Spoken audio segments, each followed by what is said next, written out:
Hi guys, welcome back. I'm Anna, a clinical psychology doctoral intern. Today we're talking about something called the sound relationship house, a concept by John Gottman, very popular in couples therapy, a way of looking at how is a couple doing. Are they going to last? Are they doing behaviors that promote that? Or are they doing things that might be predictive of divorce?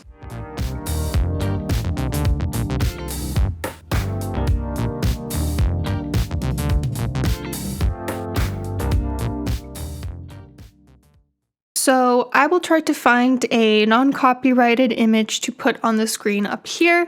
And as you can see, there are two pillars to the house, trust and commitment. These are the walls of the house that hold it up, and there are different floors. So you need to start with a foundation, obviously, and work your way up in order to have more stories. So as you watch this video, if you have a relationship in mind, this is for romantic relationships, it's not really for friendships too much, but if you have a romantic relationship in mind, try to keep track of what floor you're on. What elements of this house do you have or not have? Let's start with the walls. Why are commitment and trust important in order to hold up the house? John Gottman says that commitment is cherishing what your partner has.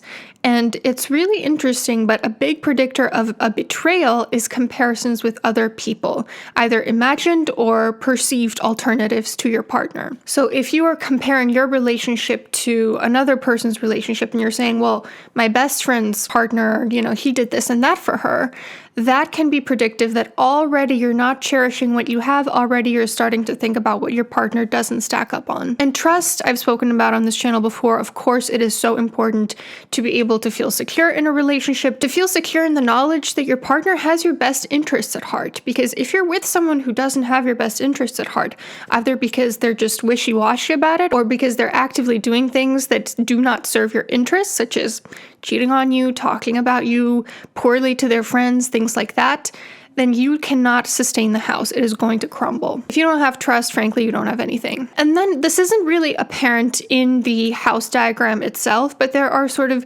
three facets that comprise these stories. The foundation is built on friendship, intimacy, and positive affect. So these are floors 1 to 4. The next level is constructive conflict, which is level 5, and levels 6 and 7 are shared meaning. So let's go through each one. Do you have friendship, intimacy, and positive affect with your partner? The first floor is building love maps. And this is what people often do in the early stages of dating, but honestly needs to be kept up because people are constantly evolving. It's asking open-ended questions, getting to know what your partner's history and dreams for the future are, really getting to know what is the inner working of their mind. So quick little assessment, these are just a few of the questions that Gottman recommends couples therapists ask their clients. Who are your partner's 2 closest friends? What is your partner's favorite color? Who is your partner currently in conflict with? What is your partner's favorite restaurant? Are you able to answer these questions or not? Do you approach your partner with curiosity and openness and wanting to know more about their internal world? Because if you do, then you probably know the answers to many of these things, assuming they are open and forthcoming. Now, the second floor is sharing fondness and admiration. This is something that couples will frequently be assigned as homework in the early stages of couples therapy, which is being able to build a culture of appreciation and being able to be affectionate with each other throughout the day. Because remember, Gottman has that ratio of 5 positive incidents to 1 negative incident. You want to be balancing the negative moments that come up with a lot more positive moments. So this means things like expressing joy and excitement toward your partner, humor, cracking jokes, making each other laugh, being affectionate with each other, giving each other kisses. Gottman talks about how men who kiss their wives before going to work live longer than men who don't. And kissing your partner for at least 6 seconds every day is the hallmark of couples who actually have a great erotic life. Then the next level is turning towards bids for connection.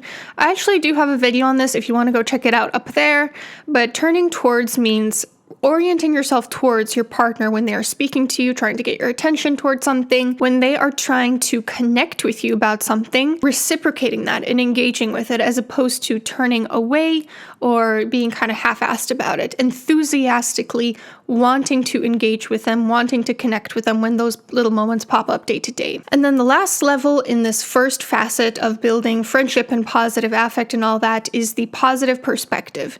The positive perspective is when negative things happen, you still maintain an overall positive sentiment towards your partner.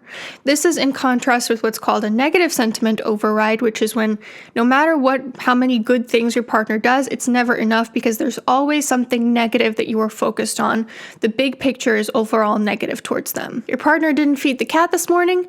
It's okay. People make mistakes. Everybody has bad days. He's overall a great cat dad. Versus, so he bought you flowers and took you on a date, but the restaurant he picked was terrible and the flowers were already dying. Positive sentiment override versus negative sentiment override. This level is also where you want to be including the antidotes of the 4 horsemen of the apocalypse. Again, I have a video on this. I'm not going to go into all of them right now, so check it out up here. But, just to briefly go over, it's things like gratitude, pointing out what your partner does right, giving compliments, again, in that 5-to-1 ratio. 5 positive interactions compared to 1 negative interaction. Moving into the next facet of the house, managing conflict. How do you manage conflict with your partner? Well, Gottman would say one really important aspect of this is to accept influence from your partner. That means being able to compromise, being able to validate your partner, even if you don't agree with them, saying, yeah, you have a point about that. Valuing their input, even if it's different from yours. And Gottman talks about how research shows that men tend to accept influence from their wives much less than wives tend to accept influence from men. Because men are taught to devalue female perspectives, they're taught that it's emasculating if they listen to what their wife says, things like that. Not only do you want to be accepting influence from your partner, but you also want to be dialoguing about your problems. Again, here I have another video about this, check it out. Most problems are perpetual. You cannot eliminate completely every single problem in your relationship.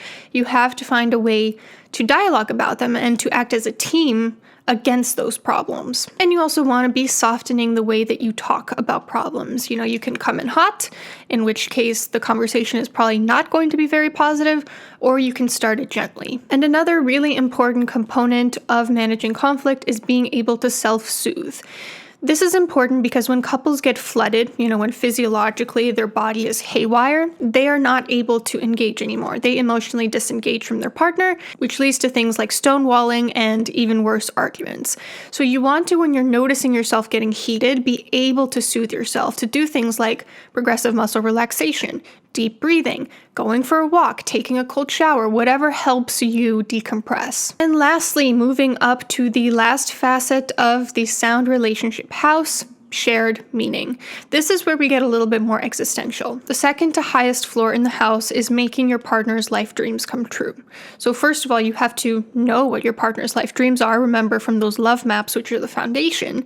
And now you can focus on how do we together try to make them happen. So you want to ask your partner about their life dreams, express genuine curiosity, support them in these endeavors, show empathy. If they're wanting to get a promotion at work and it's not working out for them, being genuinely invested, getting heated for them, trying to support them and making it happen. Like my partner and I will share with each other things like where we want to travel in the next few years, where we would ideally want to live, what kind of household we would want to have, how many pets, how many kids, how we want to spend our retirement.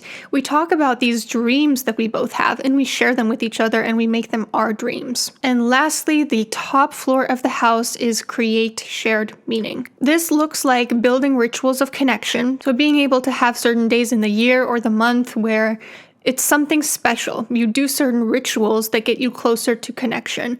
Things like a weekly date night or anniversaries or certain holidays where the two of you host parties or just, a full moon celebration, whatever you and your partner do. How do you spend these together? What sorts of rituals do you have together? For instance, I celebrate the cycle of the year and the moon.